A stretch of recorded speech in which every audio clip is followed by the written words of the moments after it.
एक साहब ने कई एक मर्तबा सवाल किया है कि मुक्तदी अगर किसी वजह से इमाम से नाराज़ हो तो ऐसे इमाम के पीछे नमाज पढ़ने का क्या हुक्म है। यानी क्या किसी बद अखलाक इमाम या ज़बरदस्ती काबिज़ इमाम के पीछे नमाज पढ़ी जा सकती है, इसका शरई हुक्म क्या है। तो इस सिलसिले में ये बहस देखनी चाहिए कि इमाम के बद अखलाक और काबिज़ होने का क्या मतलब है। पहले तो ये देखा जाए कि इमाम के बद अखलाक और काबिज़ होने का क्या मतलब है। अगर कोई वजह है तो सबूत के साथ उसे मस्जिद कमेटी के सामने और मुक्तदी हजरात के सामने उसको पेश करे कि ये सूरत हाल है। फिर अगर ज़रूरत हो तो दारुल इफ्ता में आकर मस्जिद के लेटर पैड पर सवाल लिख कर को उसको जमा कर दिया जाए कि ये इमाम इस तरीके का है और इसके साथ ये सूरत हाल पेश आई है। और फिर दारुल इफ्ता में वो शरई हुक्म को ला करके जमा कर दे, वहाँ से हुक्म मालूम कर ले कि इसकी क्या सूरत हाल है। बगैर किसी सबूत के इमाम मस्जिद पर तानु तशनी करना या ये सूरत हाल बहुत ही गमगीन है और गमगीर है, ये सूरत हाल जायज़ नहीं है। किसी के ऊपर इल्ज़ाम आयद करना या उसको खामखा का परेशान करना किसी इमाम को, ये जायज़ नहीं है। बिला सबूत किसी इमाम के बारे में शरई हुक्म और उस पर फतवे जारी ये नहीं किया जा सकता। शरई एतबार से किसी भी दारुल इफ्ता को ये हक़ हासिल नहीं है, किसी भी इमाम को ये हक़ हासिल नहीं कि बिला किसी सबूत के किसी भी शख्स के ऊपर फतवा सादिर कर दिया जाए, ये शरई हुक्म नहीं है। बाकी रहा ये मसला कि अगर किसी वजह से मुक्तदी इमाम से नाराज़ हो तो ऐसे इमाम के पीछे नमाज पढ़ने के हुक्म की तफसील के सिलसिले में फ़ुक़हा आमतौर पर ये सूरत हाल नकल करते हैं कि इमाम से अगर बुग़्ज़ और नाराज़गी किसी दीनी वजह से हो, यानी ये कि इमाम फासिक हो या फाजिर हो या लापरवाह हो या उसका अक़ीदा दुरुस्त ना हो या वो सुन्नतों की रियायत नहीं करता हो, फ़राइज़ की, वाजिबात की, इस्तिहबाब की रियायत ना करता हो और मुक्तदी इस वजह से उससे नाराज़ हो, तो ऐसी नाराज़गी का शरई एतबार से शरीयत ने एतबार किया है और ऐसे इमाम की इमामत करना, ऐसे इमाम को ये मकरूह होगा। और ये सूरत हाल अगर नहीं है बल्कि नाराज़गी दुनियावी दुश्मनी या मुखालफत की वजह से हो, जैसे कि आजकल होता है, लोग ठसन में जो है इमाम से बुग़्ज़ रखते हैं, अदावत रखते हैं कि मेरी बात को इमाम साहब ने नहीं माना तो इसलिए मैं उससे नाराज़ होता हूँ। मेरे साथ ये मामला पेश आ चुका है, मैं इसकी तफसील बतलाऊँगा अभी। तो ऐसी नाराज़गी का कोई एतबार नहीं, नफ्स को दखल करना है इसमें, ये नफ्स को दखल करना। अगर नाराज़गी दुनियावी दुश्मनी या मुखालफत की वजह से हो या उसमें नफ्स को दखल हो तो ऐसी नाराज़गी का शरअन कोई एतबार नहीं है और उस इमाम की इमामत बिल्कुल जायज़ और दुरुस्त है। जो उसकी इमामत पर उंगली उठाए वो ख़ुद ही जो है अपने नफ्स का मुहासबा करे और अपने ईमान की सलामती के सिलसिले में सोचे। बल्कि इस सूरत में मुक्तदी इमाम से बगैर किसी शरई वजह से नाराज़ होने की वजह से मलामत के मुस्तहिक है, ताहम बहर सूरत नाराज़ होने के बावजूद उस इमाम के पीछे नमाज अदा करना जायज़ और दुरुस्त है और उस नमाज का इआदा भी उसके ज़िम्मे लाजिम और ज़रूरी नहीं है। आगे मज़ीद मिरक़ातुल मफ़ातिह के हवाले से नकल किया गया कि ये भी मलहूज़ रहे कि अगर मुक्तदी इमाम की नाराज़गी की वजह दीनी या शरई बताते हैं और इस इमाम की मुक्तदी ज़्यादा हो तो सिर्फ एक, दो या दो तीन मुक्तदियों का एतराज़ और नाराज़गी का एतबार नहीं होगा। मीन्स ये कि अगर एतराज़ करने वाले ज़्यादा हों लेकिन वो जाहिल और दीन से नावाकिफ़ लोग हो तो उनका भी शरअन कोई एतबार शरीयत ने नहीं किया है। ये ठसन में आकर के ऐसा करते हैं। हाँ, इल्म और फजल वाले लोग हो, उनका साथ दे रहे हो कि हाँ इमाम वाक़ईतन ऐसा करता है, तो फिर उस इमाम की इमामत ऐसी सूरत में मकरूह करार पाएगी। वरना अमूमन मुक्तदी किसी न किसी बात पर इमाम से नाराज़ होते रहते हैं। हालांकि इमामत एक अजीमुशान मनसब है। इस मनसब के अहल शख्स का एहतराम मुसलमानों पर लाजिम और ज़रूरी है। इमाम पर बिलावजह तानो तशनी करना या इसको तंग करना किसी तरह जायज़ और दुरुस्त नहीं है। अब मैं फतावा दुर मुख्तार की और मिरकातुल मफाती की इबारत पढ़ता हूँ पहले, उसके बाद मैं वाक़या बतलाता हूँ क्या है वो। मिरकातुल मफाती शरह मिशकातुल मसाबीह की तीसरी सफ़ा 885 पे है, व इमामुन कौम अल इमामतुल कुबरा औ इमामतुहुस सला वहुम लहू व फी नुस्खतिहा लहा अल इमामा कारिहुना लिमाना मज़मूमुन फी शर। इस तरीके की इबारत काफ़ी तफसील के साथ जो है मिरकातुल मफातीह के जिल्द नंबर 3 सफ़ा नंबर 865 पर इसको नकल किया है। आगे मज़ीद मिरकातुल मफातीह के अंदर है, मन तक़द्दमा अल इमामत सुग़रा अविल कुबरा कौमन व हुवा फिल असली मस्दरुन क़ामा फ़वसफ़ बिही। ये भी इबारत मिरकातुल मफातीह की तीसरी सफ़ा 866 पर इसको नकल किया है। दुर मुख्तार माशामिया उसकी पहली सफ़ा 559 पर इसको नकल किया है। लिखते हैं दुर मुख्तार माशामिया के अंदर है, वलौ अम्मा कौमन वहुम लहू कारिहुना इन्नल कराहा ली फसाद फ़ीही औ लिअन्नहु अहक़्क़ बिल इमामत मिन्हु ज़कर। इस तरीके की इबारत जो है दुर मुख्तार की पहली सफ़ा 559 जो HM सईद कराची का छपा हुआ नुस्खा है। फतावा हिंदिया के अंदर है, रजुलन अम्मा कौमन वहुम लहू कारिहुन इन कानतिल कराहा ली फसाद फ़ीही। इस तरीके की इबारत फतावा हिंदिया पहली जिल्द सफ़ा 87 पर इसको नकल किया है। और बिनौरिया टाउन के फतवा जो क्या नाम है उनका फतवा वेबसाइट पर है, बिनौरिया टाउन के फतवे में उसका फतवा नंबर है 1440082000685। ये दारुल इफ्ता जामिया उलूमुल इस्लामिया अल्लामा मोहम्मद यूसुफ बिनौरिया टाउन के फतवे में ये तफसीली बहस है। आजकल होता क्या है कि अवाम इमाम से बुग़्ज़ क्यों रखती है, उसकी बहुत सारी वजूहात है। मैं उन तमाम वजूहात के अंदर नहीं पढ़ता, उसमें से चंद एक वजूहात ये है, मसलन कि इमाम मेरी बात क्यों नहीं बात मानता है। जैसा मैं कहूँ वैसा इमाम माने तब जो है इसकी इमामत मोतबर है, वरना ये सबसे गया गुजरा है। ये कौम का नज़रिया है। दूसरे ये कि इमाम इतनी लंबी रकात क्यों पढ़ाता है, छोटी छोटी क्यों नहीं पढ़ाता है। और जिस दिन मैं आता हूँ उस दिन जो है इमाम जल्दी रुकू कर लेता है, और जिस दिन क्या नाम है मैं रहता हूँ उस दिन बहुत देर से रुकू करता है। तो इमाम को इसकी खबर कहाँ कि तुम आते हो या तुम नहीं आते, इमाम तो नमाज पढ़ा रहा है। और इसके अलावा ये कि इमाम क्या नाम है गली कुची में क्यों जाता है, लोगों के घर ट्यूशन क्यों पढ़ाने जाता है, लोगों के घरों पर दावत खाने क्यों जाता है, मैं जो कहता हूँ मेरी बात को क्यों नहीं मानता है।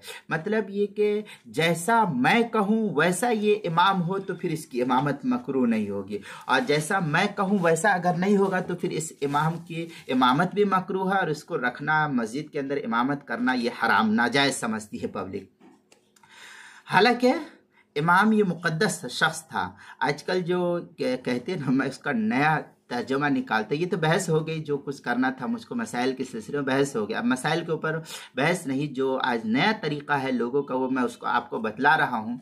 वो ये कि कौम का नज़रिया क्या है कि जैसे हम कहते हैं कि पीछे इस इमाम के नियत करते वक्त पीछे इस इमाम के वास्ते अल्लाह ताला के रुख मेरा काबा शरीफ की तरफ अल्लाहु अकबर। तो इस पीछे का मतलब मौलाना अब्दुल रहमान साहब जो पाकिस्तान पड़ोस के मुल्क में है, वो इसका मॉडर्न तर्जुमा कहते हुए लिखते हजरत कहते हैं, उनके एक वीडियो क्लिप में भी है कि ये पीछे इस इमाम का ये मतलब नहीं कि हम इस पीछे इस इमाम के नमाज पढ़ रहे हैं, बल्कि वो कहते हैं कि इसका मतलब ये है कि इस इमाम के पीछे पड़ जाओ कि ये जाता कहाँ है। मुझे हंसी आ रही है। बहरहाल इस इमाम के पीछे पड़ जाओ कि ये इमाम जाता कहाँ है। किसके घर जाता है, किसकी दावत में जाता है, किसके फातिहा खानी में जाता है, किसके कुरान खानी में जाता है, किसकी शादी में जाता है, किसका निकाह पढ़ाने जाता है, किसके बच्चों को फातिहा करने जाता है, किसके बच्चों को पढ़ाता है, कितना पैसा लेता है, कब जाता है, कब आता है, मस्जिद में कब रहता है, नमाज पढ़ाता है कब। मतलब कि उसके पीछे, बम्बई की जुबान में कहते हैं, उसके पीछे नहा धो करके पड़ जाना कि क्यों जाता है, कैसे जाता है। इस तरीके से वो जो है तर्जमा करते हुए कहते हैं कि इसका मतलब ये नहीं है, कौम के दिलों के अंदर ये नहीं है कि हम इस इमाम के पीछे नमाज पढ़ने की नियत बांधते हैं, बल्कि हम ये देखते हैं, मैंने देखा है कि बहुत से लोग जो है इमाम के ऊपर गहरी नजर रखते हैं कि कहाँ जाता है, क्यों जाता है, कैसे जाता है। अपनी फिक्र कर, दूसरे की फिक्र, दूसरे के अमाल की फिक्र क्यों करता है। अल्लाह ताला थोड़ी कहेगा कि इमाम कहाँ गया था, क्यों गया था, उसके सवाल जवाब तू दे, तेरी अपनी फिक्र कर। तो ये मतलब होता है। मेरे साथ ये मामला हुआ कि मैंने एक शख्स का निकाह पढ़ाया था, उसकी बहन का या उसके भाई का, किसका निकाह था मुझे तो उतना इल्म नहीं है। तो उसको मैंने उस वक्त निकाहनामा दे दिया था। तो अब 2 साल हो गया या 3 साल हो गया, उतना तो मुझे नहीं याद है। तो वो शख्स जो है बाद में मेरे पास निकाहनामा वापस मांगने के लिए आया। तो उस शख्स ने जो है मुझसे कहा कि निकाहनामा दे दो। तो मैंने कहा कि मैंने तो दे दिया था निकाहनामा, आप तो मेरे पास नहीं है। तो कहा कि दूसरा बना करके दे दो। तो मेरा जुमला, मैं खाना खा रहा था, रात का वक्त था, तकरीबन 10:30 पौने 11 हो रहा था। तो वो शख्स मेरे पास आया, कहा कि निकाहनामा मुझे बना करके दो। तो मेरा 2 जुमला था। मैंने कहा कि ठीक है, मैं देने के लिए तैयार हूँ, आप मुझे लिख करके दे दे कि मैंने पहले निकाहनामा ले लिया था, अब दोबारा से निकाहनामा मेरे पास गुम हो गया, मैं उसको ले रहा हूँ, मैं इसके ऊपर आइंदा कोई गलत कार्रवाई नहीं करूँगा। मैंने सिर्फ ये जुमला कहा कि तुम लिख करके दे दो कि मैं इनके ऊपर आइंदा कुछ नहीं करूँगा, कि मैंने इससे दोबारा निकाहनामा इस तरीके से हासिल किया है। तो मुझसे वो शख्स कहने लगा गुस्से में आकर के, ये इसी बम्बई में कुर्ला में रहता है, मैं जिस मस्जिद में इमामत करता हूँ, कुर्ला सिद्दीकिया मस्जिद में, वहीं पर रहने वाला शख्स है वो। तो उसने कहा कि गुस्से में आकर के, क्या मैं तुमको चोर दिख रहा हूँ क्या, ये उसका जुमला है, क्या मैं तुमको जो है धोखेबाज दिख रहा हूँ क्या। मैंने कहा कि मैंने कब कहा कि तुम चोर हो या धोखेबाज हो, और बहुत सारी वाहियात जो है उसने बकना शुरू किया। तो बहरहाल ये सूरत हाल मेरे साथ पेश आई है, और इसी बेस पर जो है जिस शख्स ने मुझसे सवाल किया है इमामत के सिलसिले में, उसका भी मसला यही था। उसी आदमी की बहन का अभी कुछ हाल ही में 4-5 दिन पहले निकाह हुआ है, बहन का या भाई का किसी का था। तो मेरी अब आदत है कि मैं किसी के निकाह वगैरह में ना जाता हूँ, ना दावत खाता हूँ, ना किसी का लेना ना देना, मेरा किसी से कोई ताल्लुक नहीं रखता हूँ मैं। तो उस शख्स ने मुझे निकाह के लिए नहीं कहा, हालांकि इसी मस्जिद के अंदर निकाह हुआ। तो उस शख्स का जो सवाल करना था वो इसी बेस पर था कि आप मस्जिद के इमाम हैं और आपको नहीं पूछा गया निकाह पढ़ाने के लिए, दूसरी जगह के आदमी को ला करके निकाह पढ़ाया गया। तो मैं ये पूछना चाहता हूँ कि भला आया ऐसा शख्स जो आपके पीछे 5 वक्त नमाज पढ़ता है, तो उसकी नमाज का क्या हुक्म है। तो उसी बेस पर मैंने ये बहस की, ये मसले को बतलाना मेरा मकसूद था, और मुझे मसले जो वजाहत करने थे वो इसी बिना पर मैंने किया है, क्योंकि आजकल लोगों का मकसद यही है कि जैसा मैं कहूँ वैसा इमाम हो। तो ये तो अक्सर अइम्मा से तो नहीं हो सकता। जो आपकी चापलूसी करते होंगे वो आलिम आपके कब्जे में हो सकते हैं। हमारे यहाँ हम शेखुल हिंद के शागिर्द हैं, रूहानी एतबार से हमारा सिलसिले नसब जो है शेखुल हिंद से मिलता है, इल्मी नसब जो हमारा शेखुल हिंद से मिलता है, आगे चल कर के सैयदना फारूक आजम, सिद्दीक अकबर और असहाब रसूल से मिलता है। और सिद्दीक अकबर के खून में और शेखुल हिंद के खून में जो है ये आपकी चापलूसी नहीं है। इसलिए मैं सदर सेक्रेटरी को भी हकाल देता हूँ, मुझे सदर सेक्रेटरी से कोई मतलब नहीं रहता है। काम करता हूँ, नमाज पढ़ाता हूँ, नमाज पढ़ाने का इसमें कोई कमी है तो आप मुझको बोल सकते हो, एरू गैरू कहोगे मैं हड़का करके भगा दूंगा। इसलिए मैं जुमे के खुतबे में भी, जुमे के बयान में भी मैं धड़ल्ले से सेक्रेटरी सदर को मैं हड़काते रहता हूँ। जो बोलना है बोलो, जो कुछ करना, तुम गलत करोगे मैं कहूँगा, तुम अच्छा करोगे मैं अच्छा काम कहूँगा, नहीं करोगे बुरा करोगे मैं बुरा कहूँगा, अच्छा करोगे मैं अच्छा कहूँगा। हज़रत मदनी मौलाना अरशद मदनी मेरे उस्ताद मोहतरम हैं, मैंने जिल्द सानी उनसे पढ़ा। वो एक मौके पर कह रहे थे, बयान कहते थे कि कांग्रेस के सिलसिले में वो कहते कि कांग्रेस अच्छा करेगी मैं 1000 बार कहूंगा कि तुम अच्छा किए हो और कर रहे हो, तुम बुरा कहोगे मैं हजारों के मजमे में कहूंगा कि तुम बुरा करते हो और कर रहे हो। इसलिए मैं भी तुमसे कहता हूं कि सदर सेक्रेटरी हो या मुक्तदी हो या अवाम हो, मुझे कोई फर्क नहीं पड़ता, तुम्हें जो करना है करो। तुम अगर अच्छा करोगे मैं अच्छा तुम्हारी तारीफ करूंगा, तुम अगर बुरा करोगे मैं भरे मजमे में जुमा के बयान में कहूंगा कि तुम बुरा करते हो। और मैं जो है किसी का नाम लेकर नहीं कहता हूँ, मैं एक आम खुतबा देता हूँ और आम बयान करता हूँ। तुम्हें बुरा लगता है, रहो अपने घर पर, मुझे तुम्हारी मस्जिद की परवाह नहीं है। मुलाजमत है यहाँ पर। अल्लाह ताला ने नमाज पढ़ने के लिए फ़र्ज करार दिया है कि नमाज पढ़ना तुम्हारे जिम्मे फ़र्ज है, नमाज पढ़ाना फ़र्ज नहीं है। इसलिए तुम जैसा चाहोगे कि इमाम को वैसे घुमाओ, ये हमारे बस का नहीं है। जो सही आलिम दीन होगा वो तुम्हारी बात को सुन करके नहीं रहेगा, तुम्हें हकाल करके भगा देगा। तुम्हें लगता है बुरा लगे, रहो अपने घर पर, हमें उसकी कोई बहस नहीं है। जो तुम्हारा चापलूस आलिम होगा वो तो वैसे होगा जैसे बनी इसराइल में था कि पैसा लेकर के जैसा चाहो वैसा फतवा ले लो। ये हमारे बस का नहीं है। हमारे दरमियान तुम हक बात करोगे हम तुम्हारा साथ देंगे, तुम बुरा काम करोगे हम तुम्हारी बुराई में साथ नहीं देंगे। तुम्हारी बुराई को रोकने के लिए, कदगन लगाने के लिए हम हर आन कोशिश करेंगे। तुमने अच्छा किया हम तुम्हारी तारीफ करेंगे, तुम बुरा करते हो हम तुम्हारी बुराई को लोगों के सामने खुल करके बयान करेंगे। इसलिए आज अवामुन नास का रुझान ये है उलमा के सिलसिले में और इमाम के सिलसिले में कि ये फरिश्ते हैं, हालांकि ऐसा नहीं है। वो इंसान है, उससे भी गलती होगी, कहीं कम होगी कहीं ज्यादा होगी। तो इस तरीके से इमाम से बुग़्ज़ व अदावत नहीं रखना चाहिए पब्लिक को। और अगर जो लोग बुग़्ज़ व अदावत रखते हैं इमाम से, उन्हें अपना मुहासबा करना चाहिए कि हम ये बुग़्ज़ व अदावत जो रख रहे हैं, क्या हमारे लिए ये बुग़्ज़ व अदावत रख करके उस इमाम के पीछे नमाज पढ़ते हैं मेरा तबी तौर पर मैलान होगा या नहीं। मुझसे फिर उस शख्स ने ये क्या कहा कि आप इमाम हो, आपके पीछे नमाज पढ़ने का दिल चाहेगा क्या। मैंने उस पर कोई जवाब नहीं दिया। मैंने कहा वो आपकी मर्जी है, ये जुमला मैंने कहा। और इंसान का अलमिया यह है कि अपनी नफसानी ख्वाहिशात, मैंने इसमें क्या उसको गलत कहा कि आप मुझे लिख करके दे दो, लिख करके दे देता, मैं दे देता। लेकिन उस शख्स की हठधर्मी की वजह से जो है उसने मुझसे ये बुग़्ज़ व अदावत रखा। और आज मैं देखता हूँ कि वो आकर के मस्जिद के अंदर नमाज भी पढ़ता है। हालांकि मेरा तो इतना ताल्लुक़ नहीं है किसी अवाम से, न मुक्तदी से। तुम अपने रास्ते पर रहते हो, मैं अपने रास्ते पर रहता हूँ। मुझे मुक्तदी से इतना कुछ लेना देना नहीं, मुझे कुछ लालच नहीं कि तुम मुझे हदिया ला करके दे दो।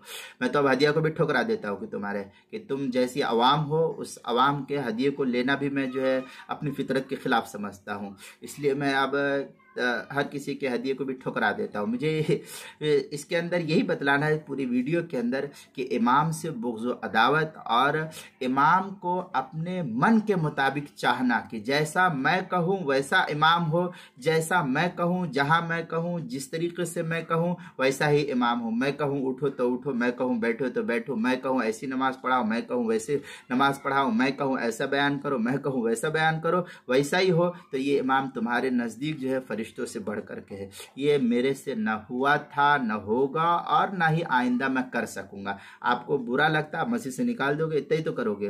लेकिन थोड़ी तुम जो है मेरी मुलाजमत तो छुड़ा सकते हो। क्या मुझे तुम इस तरीके से अपने कहने अपने मुताबिक कहलवा लो, ये हमारे बस का नहीं है। मैं शेखुल हिंद का शागिर्द हूँ, मैं दारुल उलूम देवबंद से पढ़ा हुआ हूँ। शेखुल हिंद के खून के अंदर जो है तुम्हारी चापलूसी नहीं है। जब जो है शेखुल हिंद जैसा इंसान, बूढ़ा इंसान, जब अंग्रेजों को हकाल सकता है और शेखुल हिंद और मौलाना मोहम्मद कासिम नानोतवी रहमतुल्लाह अलैह सुपर पावर जो ज़माने की अंग्रेज़ हुकूमत थी उसको ये लोग हकाल सकते हैं, तो तुम क्या हो।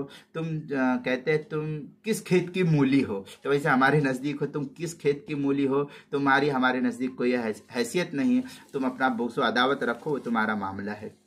इसके अंदर मैंने अपनी बात बतलाई है जो मेरे साथ सूरत हाल पेश आती है कि इमाम के साथ लोग बुग़्ज़ व अदावत क्या करते हैं। इस पर आप ये ना एतराज़ करें कि मैंने मसाइल के ज़ेल में जो है ये बात क्यों बतला दी। तो मैंने पहले कहा कि मैं अपनी बात बतलाया हूँ। मुमकिन है कि ये सूरत हाल बहुत से अइम्मा के साथ पेश आता होगा और उनके साथ भी बुग़्ज़ व अदावत पब्लिक रखती होगी और वो रखती है, ये मुक्तदी की फितरत है। मैंने देखा है कि अगर इमाम अच्छा कुर्ता पहनता है तो लोग पूछते हैं कि अरे इमाम साहब कहाँ से मिल गया है। यानी अच्छा रहे तो भी हजम नहीं और खराब रहे तो भी हजम नहीं। अगर इमाम भूखा है तो एक रोटी के लिए कोई पूछता नहीं। इतनी कमबख्त ये मुक्तदी है कि एक वक्त के खाने के लिए पूछता नहीं है। बीमार हो जाए, इमाम के पास दवा के लिए पैसा नहीं, कोई मुक्तदी पूछता नहीं कि इमाम साहब बीमार हो, दवा ला दूँ क्या, मैं पैसा देता हूँ, या चलिए मेरे साथ मैं इलाज करा दूँ। किसी मुक्तदी की हिम्मत नहीं होती है। इस तरीके से ये नालायक मुक्तदी होते हैं। तुम ये कहते हो इमाम के ऊपर एतराज़ करते हो, तुम्हें शर्म करने की ज़रूरत है। इमाम के ऊपर इस तरीके से एतराज़ करना, जो लोग इस तरीके से एतराज़ करते हैं उन्हें वो हज़रत साद रज़ी अल्लाह तआला अन्हु की वो बद्दुआ याद रखनी चाहिए। हज़रत साद, मैंने हज़रत साद रज़ी अल्लाह तआला अन्हु की बद्दुआ के सिलसिले में काफ़ी तफसीली वीडियो जो है बयान की है, वहाँ आप देख लीजिएगा। हज़रत साद रज़ी अल्लाह तआला अन्हु पर भी एतराज़ किया तो हज़रत साद रज़ी अल्लाह तआला ने 3 बद्दुआएँ दी उस शख्स को, 3 बद्दुआ, और कहते हैं कि वो शख्स को तीनों बद्दुआ लग भी गई। इसलिए उलमा की और बतौर ख़ास अस्हाब रसूल के वरसा की बद्दुआ से मुक्तदी को बचना चाहिए, वरना आपकी आखिरत बर्बाद और गुनाह लाजिम होगा। अल्लाह ताला जो है हमको उलमा से बुग़्ज़ व अदावत रखने से उम्मत की हिफाजत फरमाए, और बतौर ख़ास हम जिनके पीछे 5 वक्त नमाज़ पढ़ते हैं और हर वक्त जो है उनका उठना बैठना हमारे मोहल्ले के अंदर रहता है, ऐसे उलमा की हमको कदर करने की कोशिश करनी चाहिए। अगर हम इनकी कदर नहीं करते हैं तो इनसे हमको बुग़्ज़ व अदावत भी नहीं रखनी चाहिए। जो लोग उलमा से बुग़्ज़ व अदावत रखते हैं उनका अंजाम ठीक नहीं होता है। अल्लाह हम सबको उलमा के साथ बुग़्ज़ व अदावत रखने से हमारी और हमारी नस्लों की हिफाजत फरमाए और खुश व खुर्रम उलमा की खिदमत करने की तौफ़ीक़ अता फरमाए। इसमें जो कुछ मैंने कहा है वो मेरी ज़ात से मुताल्लिक़ था, इसलिए कोई एतराज़ ना करे कि हाँ आपने ये बात इतनी फजूल बात क्यों की। जो बहस मुझको मसाइल के सिलसिले में करनी थी वो मैंने शुरू ही में बिनौरिया टाउन के फतवे के हवाले से मैं बता चुका हूँ। उसके बाद जितनी भी बातें मैंने बतलाई वो सिर्फ मेरी थी।